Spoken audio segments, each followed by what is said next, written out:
The morning sun bathed Willow Creek Ranch in a golden glow, its alfalfa fields swaying gently in the breeze. For James Harper, a retired environmental lawyer who'd traded city suits for weathered denim 3 years ago after his wife Clara's passing, this land was more than home. It was a promise. He'd vowed to protect its pristine aquifer, the lifeblood of the region, for future generations. But that serene morning shattered with the growl of heavy machinery tearing through his soil. James stormed toward the eastern boundary, his boots kicking up dust. Excavators carved a deep trench through his fields, and a woman in a crisp suit stood by a sleek SUV, barking orders. "What the hell are you doing on my land?" he roared.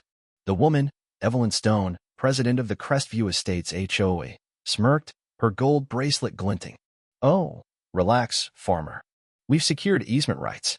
Go back to your cows and leave progress to us." Her crew snickered, seeing only a grizzled man in faded overalls. They didn't know James controlled the Willow Creek Aquifer, their luxury home's sole water source. Fury surged, but James kept his cool, his legal mind sharp. He demanded permits. Evelyn's lawyer, Victor Klein, produced a document with a county seal, claiming legal access to install a pipeline. James scanned it, spotting flaws instantly. Outdated boundaries, a signature from a clerk who'd retired years ago. "This is fake," he said, handing it back. "Stop now, or I call the sheriff." Evelyn's smile tightened. "Crestview's a $100 million project, Mr. Harper. Your little farm won't stop us."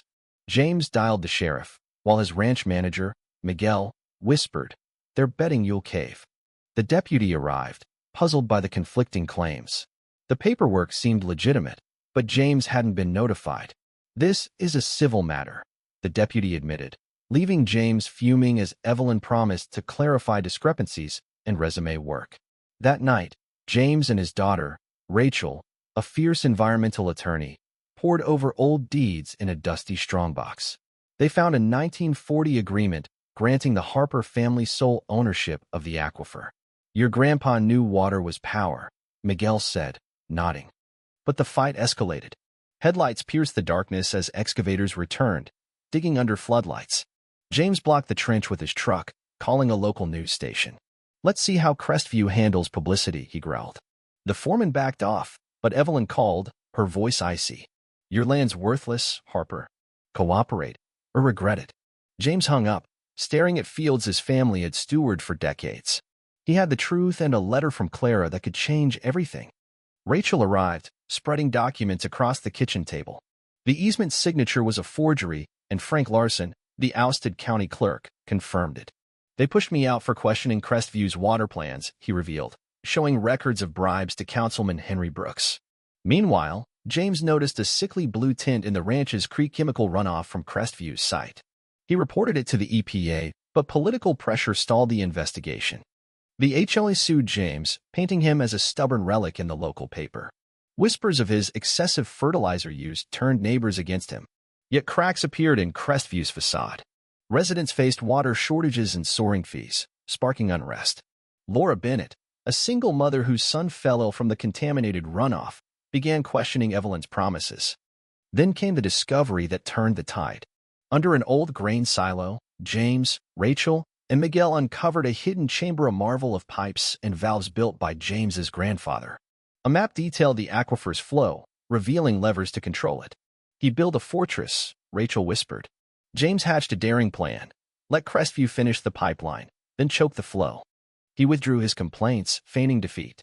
Evelyn gloated, and Crestview's CEO, Marcus Reed, once Clara's student, held a lavish ribbon cutting.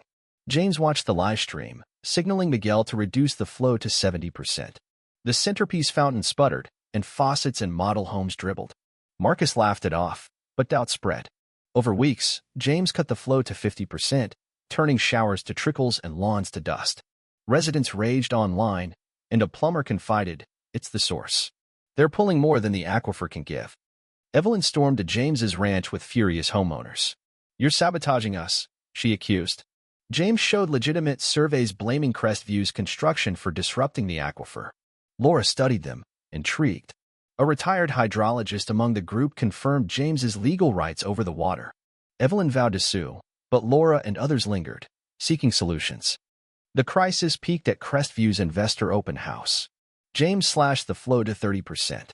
The fountain barely dripped, toilets wouldn't flush, and catering staff scrambled for water. Laura stepped forward, revealing her son's illness from Crestview's pollution. Others joined, exposing broken promises. That night, Marcus made a desperate move, leading an illegal drilling crew to tap the aquifer directly. $5 million cash, Harper, he offered, flashing a briefcase. Or your ranch burns. James recorded it all, refusing. Marcus snapped. We drill tonight, permits be damned. As Marcus's crew neared the aquifer's core, James learned of sabotage devices rigged to collapse it. With Laura's help, residents formed a human chain to stall the drilling.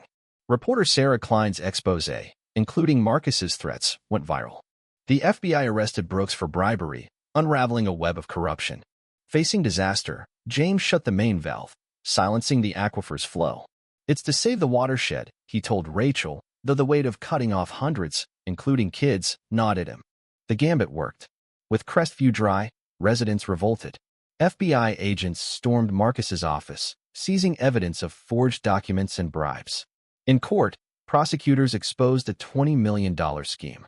James restored partial flow, earning goodwill. Laura's group proposed a sustainable water plan, and over coffee, they crafted a conservation model. James used Clara's inheritance to form the Clara Harper Water Trust, ensuring fair access and environmental protection. 6 months later, Crestview thrived under Laura's leadership, with native gardens and community workshops slashing water use by 40%. James's open-source model inspired other towns.